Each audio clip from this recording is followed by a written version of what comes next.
Waffle House wedding weekend. Ages ago, I was dating a woman who had a large family that she generally kept away from me. I didn't have any idea what they were like until we all traveled from the Northeast to Virginia for a wedding. The person getting married was a cousin of the woman I was dating. The plan was to drive down to Virginia on a Friday morning and drive back Sunday night. I was going to drive us down, but her father insisted that we ride with him. After all, he had a large, comfortable SUV and we could relax in the back seat for the ride. Against my better judgment, I agreed, and we drove down with him. We had a couple of months' notice about this wedding. I had made it clear that I needed to be back by 9 a.m. that Monday because of work responsibilities that I could not offload on other people. I confirmed with the woman I was dating a couple of times a week for 2 months that she had communicated this to her father, and he was all right with leaving Sunday night and not Monday night. The morning of the trip, we drove to her father's house. His big, comfortable SUV sat in the driveway, while his hatchback commuter car sat idling in the street in front of his house. I bit my tongue as he and his son-in-law loaded everything into the hatchback and stared blankly as we were directed to get in the back. The car was so crammed that my feet were on a bag on the floor, with my knees up and chest level. Still, I was polite. I said nothing. The woman I was dating and I exchanged quiet glances several times as we made it to the highway. About 10 miles into the trip, on a major highway near NYC, her father starts talking about our expected return on Monday night. I looked to the woman I was dating, who refused to look at me. Then I chimed in stating I had to be back for 9 a.m. Monday, that I had checked with her multiple times each week for 2 months to make sure she communicated it. Her father was surprised. He had no idea. She had been fibbing about talking to him about it. As we drove, I began considering my options. As I was asking to be let off at the next gas station, where I could catch a cab and return home, since my needs were not compatible with the plans this woman and her father had apparently agreed to, he reluctantly agreed to return Sunday night. On the way down to Virginia, her father and his son-in-law shared the driving. On the interstate highway, this involved driving at 45 miles per hour in the fast lane. They would ultimately somehow get lost, bringing us to Philadelphia, then D.C., then somehow West Virginia, before we ultimately arrived in whatever town in eastern Virginia we were headed to. It was 7 a.m., and her father had arranged for everyone to go to Waffle Hut, a franchise I had heard of and seen, but never visited before that day. 21 hours folded into the back of a 2-door hatchback, with your knees pressed to your chest, is a physically challenging thing to endure. We had stopped twice for gas, at which point we spent a few minutes outside the car, but otherwise we were crammed in there. I was surprised at how many people had shown up. Her family effectively filled this Waffle House. The woman I was dating and I sat at a small table with one of her cousins and the man she was dating. I had met this man once before in passing, Dave. I took one look at him that morning and realized he had been through a similar ordeal. He quietly told me that they had left on Thursday morning. His girlfriend's father, an uncle to the woman I was dating, drove them from Connecticut through Pennsylvania to Ohio to get to Eastern Virginia. They had spent Thursday night in a motel in Pittsburgh to get from Western Connecticut to Eastern Virginia. The Waffle House was staffed by 2 women, a waitress and her daughter, who worked the griddle. The waitress started at the far end of the restaurant, taking orders and delivering food, and slowly worked her way to our end. We walked into the Waffle House at 7 a.m. on Saturday morning. Dave and I were the last 2 who got to place an order. At this point, we had been there about an hour. We ordered some sort of meal that had grits, toast, eggs, and coffee. We both asked to hold the grits, for eggs over easy, and for black coffee.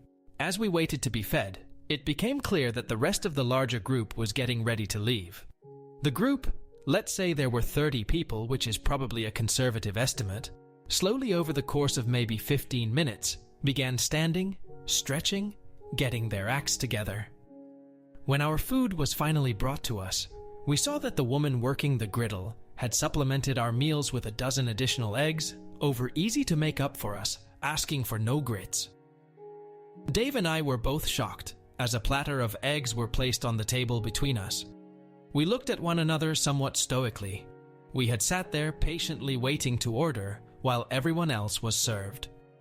After 21 hours in the back of that car with nothing to eat aside from a granola bar, I looked at the crowd who were now all staring at me and realized that they were expecting us to stand up and leave despite having just been served.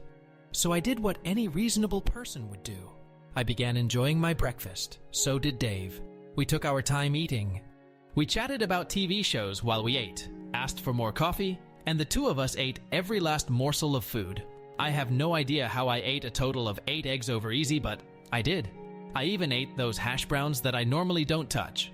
The group watching us continued to watch us for the most part. 1 or 2 cars of people left, but there were 4 cars worth of people who walked out with us. That weekend was truly bizarre. Everyone was staying at an aunt's house. This meant that some people pitched tents in the backyard. I had been under the impression that we would be staying at a hotel. Turns out that wasn't true either. Dave and I were effectively ostracized. The large group of family members there would not speak more than a few words to us, with the exception of the aunt who owned the house and our girlfriends. Dave and I were given throw pillows and blankets and wound up having to sleep on the slate floor near the door because there was no other place. We slept for a few hours before everyone started getting up to go to the reception. Dave and I wore suits, our girlfriends wore nice dresses. There was some issue with the cars, so we called a cab for the 4 of us to go to the reception. The wedding was at the reception hall and took all of maybe 10 minutes. The reception started immediately. About half the people there were dressed as if they were going shopping at a mall. Within 30 minutes, dozens of people were drunk, and the party descended into chaos. During this party, we watched as some of the aunts got so drunk that they stood on the balconies, sobbing uncontrollably. We watched some of the uncles and many of the male cousins strip down to undershirts or bare chests on the dance floor. We watched as the father of the woman I was dating was prancing around the dance floor, waving his shirt over his head, with his pants drooping beneath his ass. We watched someone lean too far back in a chair and fall over backwards into a large mirror affixed to a wall, cracking it, and we watched as basically no one reacted to that. This wedding reception had decayed into a nightmare party. I looked over at the bride multiple times throughout the night. She sat at the head table alone with her new husband. They were stone cold sober. She watched with slackened jaw as her wedding reception fell into chaos. I observed from the other side of the room. We sat at the table for a couple of hours, and in that time, I saw nobody even approach the bride or groom. Eventually, the situation there became too much, and the 4 of us skipped out. We went to a nearby hotel for the night, with the reception slated to end around 10 p.m., and us leaving around 7 p.m. I felt bad for the bride and groom for however the situation would escalate after we left. Around 11:30 p.m. phones started ringing. The bride was calling our girlfriends looking for help. So we went back to the venue. The place was a mess. The party had winded down, and just about everyone there was in no condition to drive. The bride had asked us to help shuttle people to the aunt's house. My thought was, leave them where they are, seeing some people just flat out passed out. But we started shuttling people. Some people who could barely walk opted to drive themselves, and I saw the people who worked at the venue pick up the phone as they observed this to call in the drunk drivers. After spending a while helping a bride shuttle incapacitated family members home on her wedding night, I returned alone to my hotel room and went to sleep. Meeting up with Dave the following day, Sunday, he was talking about how he had to be to work the following day and how he didn't know how he was going to get back yet since the driver he came down with had spent 20 minutes throwing up all over the inside of his own car the night before. My girlfriend called me around noon or so to report that everyone was already drinking again and things were getting out of hand at the aunt's house, that we would not be driving back that night. Dave and I rented a car and drove home, leaving before 2 p.m. The trip back took maybe 6 hours. We did not get lost and wind up in D.C., Philadelphia, Ohio, or West Virginia. The trip home was smooth and uneventful. I spoke to that girlfriend upon her return. She told me about how the family hated Dave and I because we are selfish and only think about ourselves for not getting up without eating at the Waffle House and for needing to be back to work that Monday. Dave was accused of throwing up all over the inside of the uncle's car because Dave can't handle alcohol. Dave doesn't drink though. It's just not his thing, but I guess it was important for the uncle to blame someone else for his own vomit. We were both also considered very rude for sleeping on the slate floor for 4 hours. It was suggested that we should have slept on the porch or driveway, although the aunt who owned the home argued against that. We were blamed for the damage to the floor at the venue and the broken mirror. Something had happened with the cake after we had left, and we were blamed for that too. I never spoke to that girlfriend again after that. The experience was so ridiculous and embarrassing that we agreed during that call to break up.